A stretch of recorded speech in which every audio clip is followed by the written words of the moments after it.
करेंगे कुछ alt coins के बारे में। अलॉन्ग विद दैट हम यहाँ पर डिटेल्स में डिस्कस करेंगे कि एग्जैक्टली नेक्स्ट हमें मार्केट में क्या मूवमेंट देखने को मिलेगा। सबसे पहले तो यहाँ पर ना एक चीज़ मैं आपको बता देता हूँ कि इस वीडियो के ऊपर वजीरेक्स के ऊपर हम बात नहीं करेंगे, क्योंकि अभी इस टाइम पे वजीरेक्स की तरफ से कुछ भी अपडेट हमें देखने को नहीं मिली है। बट मोस्टली हम यहाँ पर ना कुछ क्वेश्चंस है जो मैं आप लोगों के साथ यहाँ पर शेयर करूँगा। तो ये क्वेश्चंस आप वजीरेक्स को नेक्स्ट टाउन हॉल में भी पूछ सकते हो। एंड रही बात बिट BNS के बारे में, तो बिट BNS में अगर आप देखोगे तो अभी तक अकॉर्डिंग टू द यूजर्स जितने भी लोगों के फंड से बिट BNS पे है उनके अकॉर्डिंग उनको अभी तक विड्रॉल नहीं मिली है। ठीक है, तो बाकी अगर आप में से ऐसे कोई है जिसको विड्रॉल मिली है तो मुझे कमेंट सेक्शन में ज़रूर से बताना। और इसका सोल्यूशन क्या है, ये जो विड्रॉल वाली जो दिक्कतें आती है ना, जितने भी एक्सचेंजेस को देख लो, मोस्टली इंडियन एक्सचेंजेस के ही मैं बात कर रहा हूँ। बट यहाँ पर कुछ एक्सचेंजेस ऐसे हैं जो अच्छे से काम कर रहे हैं, बट यहाँ पर बिट BNS वजीरेक्स इनमें क्या हो रहा है कि maximum number of people are stucked in those exchanges. तो इनके लिए अभी इस टाइम पे ना कुछ भी सोल्यूशन नहीं है कि कैसे करके आप अपने फंड्स को निकालोगे। अभी जो एक्सचेंज में आप जो फंड्स जो नंबर्स देख रहे हो ना, तो वो एक डमी नंबर है, बस ये आपको डिस्प्ले हो रहा है ये नंबर। ऐसा नहीं है कि ये नंबर आपको मिल जाएगा या फिर ये नंबर आप जब भी चाहो तब उठा सकते हो, ऐसा नहीं है। तो अभी यहाँ पर बिट BNS का जो भी अपडेट निकल के आएगी उसके ऊपर मैं कमिंग डेज इसके ऊपर भी बात करूंगा, क्योंकि मैं जब भी बिट BNS के ऊपर बात करता हूँ तो मुझे बहुत कम लोग ऐसे मिलते हैं जिनके फंड्स फंसा हुआ हो। ठीक है, तो बाकी अगर आप भी बिट BNS यूज़र हो, आपके फंड्स फंसे हुए हैं, मुझे कमेंट सेक्शन में बताना। क्योंकि अभी इस टाइम पे क्या हुआ है कि ज़्यादातर लाइट वजीरेक्स के ऊपर पड़ा हुआ है, यानी कि लोग ज़्यादातर बात कर रहे हैं वजीरेक्स के ऊपर, लेकिन साइलेंटली बिट BNS में भी सिमिलर चीज़ें हो रही है।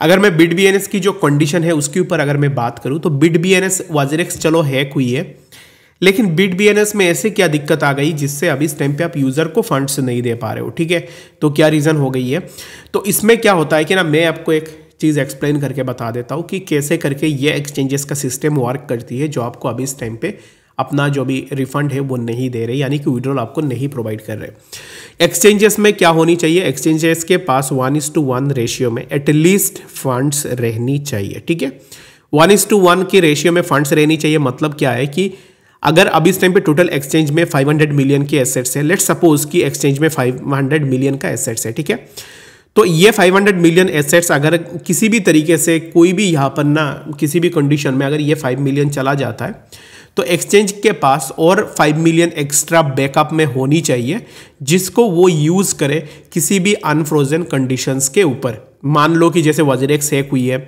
वजीरेक्स ने तो पहले बताया था कि हमारे पास 1:1 में अभी इस टाइम पे यहाँ पर फंड्स है रखा हुआ। तो अभी जब एक्सचेंज हैक हुई है तब वजीरेक्स अभी इस टाइम पे जो अपना 1:1 में जो फंड्स रखा हुआ है उस फंड्स को यूज़ नहीं कर रहा है। तो मोस्टली ये झूठ हो सकता है कि वजीरेक्स ने झूठ बोला होगा कि हमारे पास 1:1 में यहाँ पर फंड्स रखा हुआ है बैकअप में, लेकिन इन रियलिटी इनके पास कुछ भी फंड्स नहीं थे, जिसके कारण इन्होंने लोगों को फंड्स नहीं दिए हुए हैं। ठीक है, तो अभी यहाँ पर जैसे यहाँ पर बिट BNS में क्या हुआ है कि उनके पास फंड्स नहीं है रिजर्व में, ये एक बात हो गई। दूसरी बात ये है, जो अमाउंट आप एक्सचेंज पे रखते हो वो अमाउंट सिर्फ आपको एज ए डमी वैल्यू आपको देखने को मिलता है, कोई भी रियल नंबर्स नहीं होते हैं वो। क्योंकि अभी बिट BNS में भी आप देख रहे होंगे कि अगर आपके पोर्टफोलियो $500 का है, $1000 का है, सिर्फ वही आपको देखने को मिल रहा है। बट जब आप इनको विड्रॉ करने चाहते हो तो इन दैट केस विड्रॉल नहीं होती है, तो इन दैट केस आप इनको एज ए डमी वैल्यू बोल सकते हो। तो यहाँ पर ना केसेस 2-3 केसेस हो सकते हैं जो अब इस टाइम पे बिट BNS में हो सकता है जिसके कारण विड्रॉल नहीं हो रहा है। द फर्स्ट केस जो कि हो सकता है कि एक्सचेंज के पास जो भी फंड्स थे वो एक्सचेंज ने कोई और यूज़ कर लिया होगा, जिसके कारण उनके पास अभी इस टाइम पे फंड्स अवेलेबल नहीं है, जिसके कारण वो फंड्स लोगों को नहीं दे पा रहे। ठीक है, तो ये एक रीज़न हो सकता है, क्योंकि एक लॉजिकल रीज़न है गाइज। अगर आप भी सोचोगे, अगर मैं आपको 500 रुपीज़ देता हूँ उधार में, ठीक है, तो आपने मेरे से 500 रुपीज़ उधार में लिया हुआ है। अगर मैं आपको बोलता हूँ कि भाई मेरा 500 रुपीज़ आप दे दो, अगर आपके पास वो पैसे नहीं होंगे तो फिर आप तो मुझे नहीं दोगे, बोलोगे कि अभी इस टाइम पे मेरे पास नहीं है, या फिर बहुत सारे बहाने आप बना लोगे कि हमारे पास अभी इस टाइम पे वो पैसे नहीं है, अब बाद में हमसे वो पैसे ले लो। ठीक है, क्योंकि इन रियलिटी जो 500 आपने मेरे से उधार लिया था वो 500 देने के लिए अभी इस टाइम पे आपके पास 500 नहीं है। बस यही केस है, और ये सिमिलर केस बिट BNS में भी हो सकता है। अगर आपके पास फंड्स हो, अगर आपके पास सब कुछ सही चल रहा है, तो इन दैट केस आपको फंड दे देनी चाहिए ना लोगों को, क्योंकि लोगों के पैसे ही फंसे हुए हैं। तो इन दैट केस आपको लोगों को पैसे दे देनी चाहिए। बट ये एक केस हो सकता है जिसके कारण BitBNS अभी इस टाइम पे विड्रॉल लोगों को प्रोवाइड नहीं कर रहा है, ठीक है। तो बाकी आने वाले टाइम में भी BitBNS के ऊपर मैं बात करूंगा, और बाकी WazirX के ऊपर भी तो हम बात करेंगे ही, कुछ भी अपडेट निकल के आएगी तो उसके ऊपर भी हम डिस्कस करेंगे। मैंने लास्ट मॉर्निंग के वीडियो में भी आपको बताया था कि अगर आप क्रिप्टो में इन्वेस्ट करते हो, अगर आपके पास आप इंटरेस्टेड हो क्रिप्टो में इन्वेस्ट करने के लिए, तो मेरे हिसाब से देखो, मैं किसी एक पार्टिकुलर एक्सचेंज को नहीं बोलूँगा कि भाई ये एक्सचेंज बेस्ट है, इसमें आप कुछ भी कर सकते हो। नहीं, मैं किसी को गाइड नहीं करूँगा कि इस एक्सचेंज में आप पैसे रख लो, उस एक्सचेंज पर आप पैसे रख लो। नहीं, मैं अगर आपको गाइड करूंगा तो मैं बस यही बोलूंगा कि मैं पर्सनली यहाँ पर ना बिटगेट या फिर बाकी एक्सचेंजेस के ऊपर मैं फ्यूचर के लिए ट्रेड करता हूँ। बाकी जो मेरा स्पॉट होल्डिंग होती है वो रहती है मेरी हार्डवेयर वॉलेट पे, यानी कि मेरे पास एक वॉलेट है जिसके ऊपर मैं अपने फंड्स को रख देता हूँ, क्योंकि उसका जो कीज़ है, जो पासवर्ड है ना, वो मेरे पास रहते हैं, ना कि किसी और के पास, ठीक है। एक्सचेंज में जब आप फंड्स रखते हो, जब फंड्स आप होल्ड करते हो किसी भी एक्सचेंज के ऊपर, आपको लगता है कि मेरे पास तो ईमेल पासवर्ड सब कुछ है। नहीं, आप गलत हो उसमें। एक्सचेंज भी थर्ड पार्टी किसी भी वॉलेट को यूज़ करती है फंड्स को स्टोर करने के लिए, और वो जो थर्ड पार्टी वॉलेट है उसका पासवर्ड आपके पास नहीं है, उसका पासवर्ड सिर्फ उसी थर्ड पार्टी वॉलेट ओनर के पास ही रहती है, जिसके कारण हमने देखा है कि एक्सचेंजेस ज़्यादातर टाइम हैक भी होते हैं। तो अगर आप सीरियस हो इन्वेस्टमेंट को लेकर, अगर आप सही से इन्वेस्टमेंट कर रहे हो, तो मेरे हिसाब से हार्डवेयर वॉलेट आपके पास होनी चाहिए। मैं आपको ये नहीं बताऊंगा कि ये पर्टिकुलर हार्डवेयर वॉलेट आप बाई कर लो। हार्डवेयर वॉलेट के ऊपर बहुत सारे लोगों ने वीडियो ऑलरेडी बना के रखा हुआ है, तो थोड़ा रिसर्च कर लो वॉलेट्स के ऊपर कि कौन सी वॉलेट आपको बेस्ट लग रही है, उसके अकॉर्डिंग आप अपना वॉलेट को भी बाई कर लेना। क्योंकि मेजॉरिटी ऑफ इन्फ्लुएंसर्स और बिग इन्वेस्टर्स उनके पास हमेशा हार्डवेयर वॉलेट ही रहती है, ठीक है।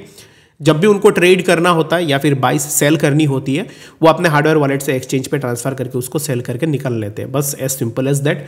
तो आपके पास भी ये चीज़ होनी चाहिए, ठीक है।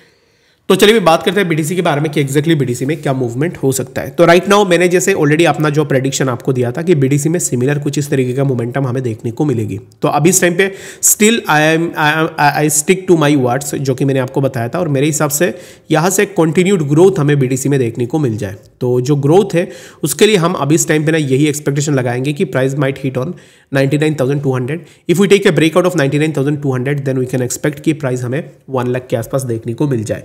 आई am not bearish on BTC in any angle, और मेरे हिसाब से अभी इस टाइम पे और एक चीज़ मैं आपको बता देता हूँ, कुछ ऐसे लोग होंगे BTC अगर यहाँ से थोड़ा नीचे भी करेक्शन के लिए आती है, लेट्स सपोज कि प्राइस यहाँ से थोड़ा करेक्शन करने के लिए थोड़ा नीचे भी आ जाती है, लेट्स से कि 94,000 पे आ गया, या फिर यहाँ से थोड़ा नीचे आ गया 93,000 पे आ गया, तो यहाँ पे ना maximum number of people are getting panicked. लोगों को ऐसा लगेगा कि अभी इस टाइम पे भाई मार्केट तो नीचे आ जाएगा, मार्केट क्रैश हो जाएगा। नहीं, आपको उस टाइम पे बिल्कुल भी पैनिक नहीं करनी है। आपको क्या करना है कि प्राइस अगर नीचे भी थोड़ा आती है, हल्का फुल्का अगर करेक्शन भी लेती है, इन दैट केस आपको अपना बाइंग बनानी चाहिए। जितना हो सके उतना डीप में आप अपना बाइंग को भी बना सकते हो। अगर आप डीप में बाइंग बनाओगे तो इन दैट केस ज़्यादा से ज़्यादा प्रॉफिट आप यहाँ से ले सकते हो, ठीक है। तो that's all from my side, and I hope कि आप में से सब लोगों को समझ में आ गया होगा कि एग्जैक्टली मैं आपको क्या बोलने की कोशिश कर रहा था।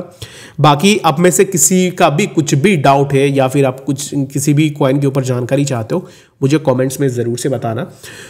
और बाकी चीज़ों के ऊपर अगर हम देखेंगे तो ऑलरेडी यहाँ पर maximum number of alt coins को अगर हम देखेंगे तो ऑल्ट कॉइन्स में एक अच्छा खासा मोमेंटम हो रही है, एंड STG में अभी इस टाइम पे फिर से मूवमेंट हो रही है। और अगर आप टेलीग्राम पे नहीं हो ना गाइस, तो आप बहुत सारे चीज़ें मिस कर रहे हो। And I am the one of those influencer, जो कि यहाँ पर इन्फ्लुएंसर भी मैं खुद को नहीं बोलूँगा, बट मैं यहाँ पर लास्ट 5 ईयर्स से कंटेंट क्रिएट कर रहा हूँ, टेलीग्राम पे भी सिग्नल्स प्रोवाइड कर रहा हूँ बिल्कुल फ्री ऑफ कॉस्ट में। मैं ना ही किसी पेड कोर्स बेचता हूँ, ना ही मैं VIP सेल करता हूँ, बिल्कुल फ्री ऑफ कॉस्ट में टेलीग्राम पे आपको सिग्नल्स भी देखने को मिल जाएंगे। ज्वाइन करना चाहते हो, लिंक डिस्क्रिप्शन में है, ज़रूर से जाके ज्वाइन कर लेना। बहुत सारे लोग बोलेंगे कि क्यों आप सिग्नल्स एंड बाकी चीज़ें नहीं बेचते हो। इसलिए नहीं बेचता, रीज़न बिंग मैं अपने ट्रेड से, अपने मेहनत से ही पैसे कमा लेता हूँ। बाकी लोगों को मैं चार्ज करके क्यों ही पैसे कमाऊँ, बस यही मेरा साइकोलॉजी एंड थॉट्स है। बाकी हो सकता है कि आप लोगों का थोड़ा डिफरेंट हो, बट मैं जो सर्विसेज प्रोवाइड करता हूँ, किसी VIP से भी, कोई VIP भी ऐसे सर्विसेज आपको प्रोवाइड नहीं कर पाएगा। I am assuming that. बाकी मेरा जो भी होता है सिग्नल वो पब्लिक चैनल पे ही होता है, कोई कोई प्राइवेट ग्रुप में नहीं होती है, तो इसके लिए सबके सामने ही सब चीज़ें हैं, ठीक है। ज्वाइन करना चाहते हो लिंक डिस्क्रिप्शन में है, ज़रूर से जाके ज्वाइन भी कर लेना। STG को ज़रूर से देखना गाइज, मेरे हिसाब से STG में एक अच्छा खासा पंप आने वाला है, जहाँ से STG बहुत अच्छा खासा मूवमेंट ले सकता है अगेन, ओके।